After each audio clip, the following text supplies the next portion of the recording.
Indian national Congress party के लोकसभा के उम्मीदवार उमेदराम जी, हमारे साथी भाई हेमाराम जी चौधरी साहब, बाड़मेर जिला के कांग्रेस अध्यक्ष जी रूपाराम जी और सभी मंच पे बैठे हुए हमारे साथी हाजरीन भाइयों, बाड़मेर जैसलमेर लोकसभा क्षेत्र में राजस्थान का विरोधी पार्टी में भैरव सिंह से ज्यादा कोई ताकतवर आदमी काबिल नहीं था। वो यहां से हार के गया।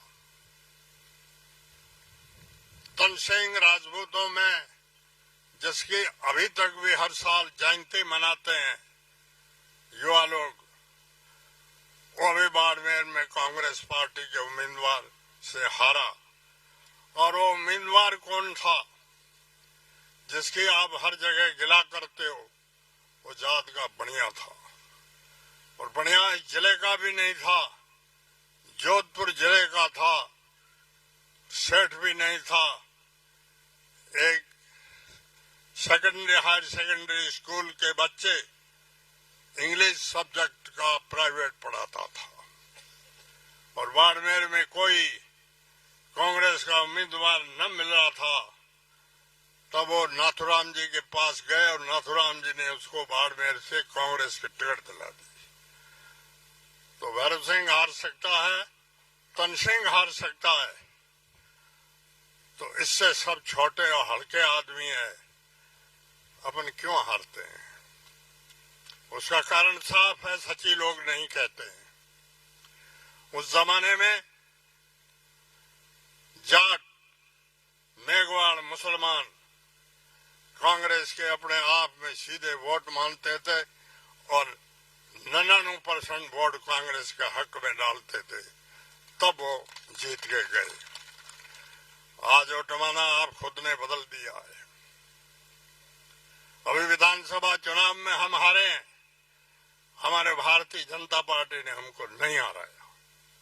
भारतीय जनता पार्टी के उम्मीदवार की जमानत जब्त हुई, तो हम कैसे हारे? हमको कांग्रेस के लोगों ने हराया, जो अपने आप कांग्रेस के धनी कहलाते हैं। उनका नाम मैं लेना नहीं चाहता हूं। और अभी मैं इतना ही कहना चाहता हूं कि आप कांग्रेस के लोग ईमानदारी से कांग्रेसी हो जाओ, तो ये सीट कांग्रेस को मिलेगी। बीजेपी चाहे आसमान तक जोर लगा दे, कुछ नहीं होगा। और जो विधानसभा में आपने जाति का ग्रुप अलग अलग चलाया धंधा, वो चला, तो अपन हार जाएंगे।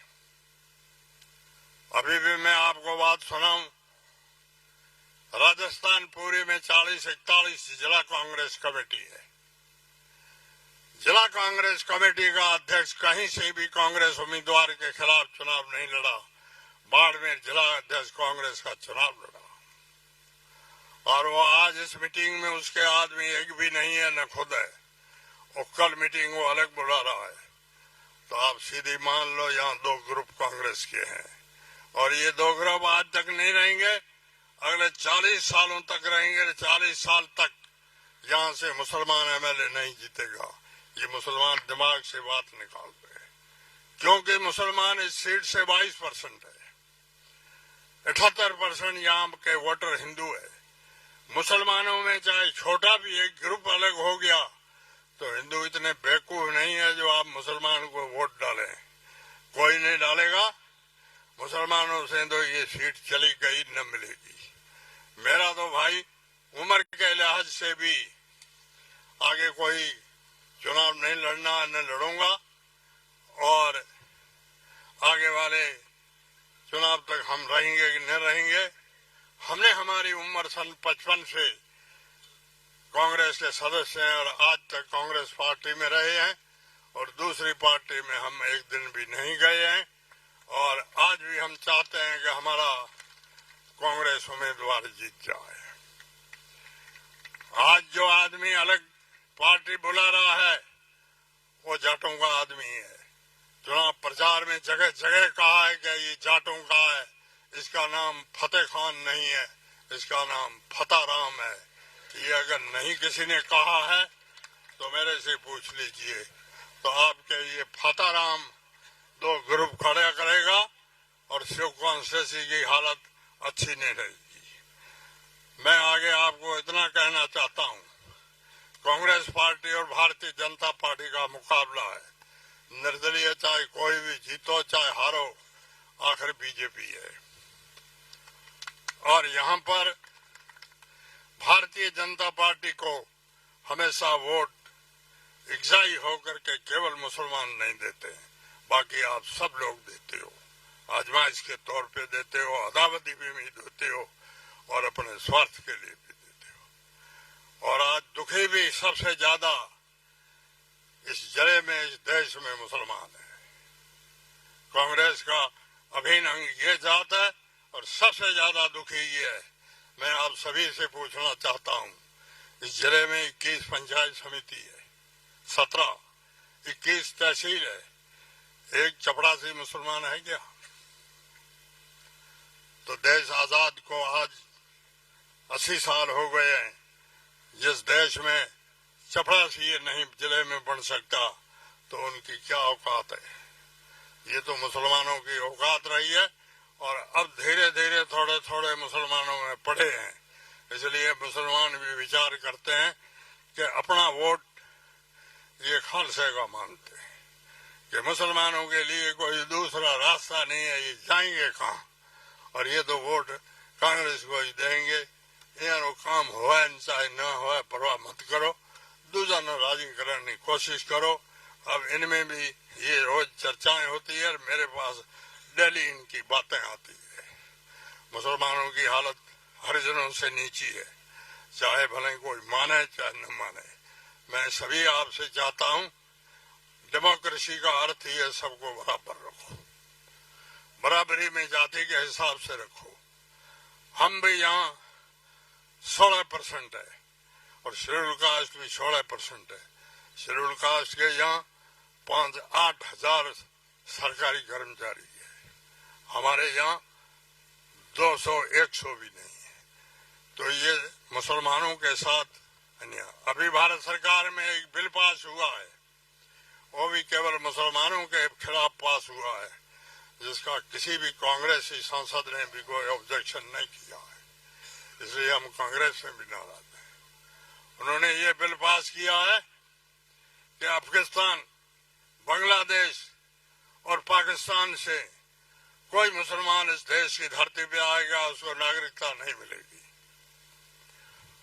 और दूसरी जातियों का कोई भी आएगा उसको 6 दिन में नागरिकता मिलेगी। ये कहाँ की बराबरी है? ये किस बात की सेकुलरिज्म है? हाँ, ये तय कर लो दूसरे देशों से मुसलमानों की आबादी आकर के यहाँ ज्यादा नहीं बस जाए, तो उसके लिए इतना तो करो कि हिंदुस्तान का मर्द है और उसकी औरत अगर पाकिस्तान से लाई गई है तो उसकी नागरिकता के लिए रुकावट मत करो। मेरे गांव के पड़ोस में एक बूढ़िया गांव है, उसमें एक आदमी पाकिस्तान से शादी करके आया जिसको 24 साल हुए, उसको अभी तक नागरिकता नहीं मिली है। 4 उसके बच्चे हो गए, अब उसको आकर पाकिस्तान जाना पड़ेगा। कोई आदमी विचार नहीं करता है। तो मुसलमान जी में अपने आप किसी पर सुखी नहीं है, दुखी है। और मैं आप लोगों से इतना ही चाहूंगा, मेरे खिलाफ लगातार वोट 2 जाति देती है, एक तो शेड्यूल कास्ट देती है और एक जाट देते हैं। मैंने 25 साल यहाँ राजस्थान की विधानसभा में निकाला है, इन दोनों जाति का एक भी आदमी बता दे कि मैंने किसी मामले में इनसे 5 रुपया लिया है। एक भी आदमी कोई बता दे कि मैंने इनके किसी गांव में विकास की कोई इकाई होने नहीं दी, रुका दी है।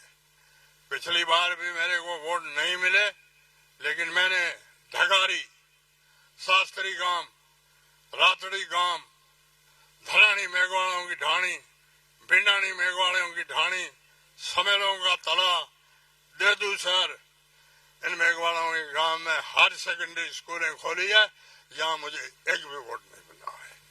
हम बहुत निरपक्षता और ईमानदारी से चले हैं और अभी भी जब तक जिंदे हैं तब राजनीतिक तो नहीं करेंगे, लेकिन हम ईमानदारी से व्यवहार रखेंगे, किसी के साथ अत्याचार नहीं करेंगे। लास्ट में इतना ही कहता हूं कि अपना एमपी साधारण और शरीफ आदमी दिखता है, इसको जिताने की कोशिश करो। जय हिंद, धन्यवाद।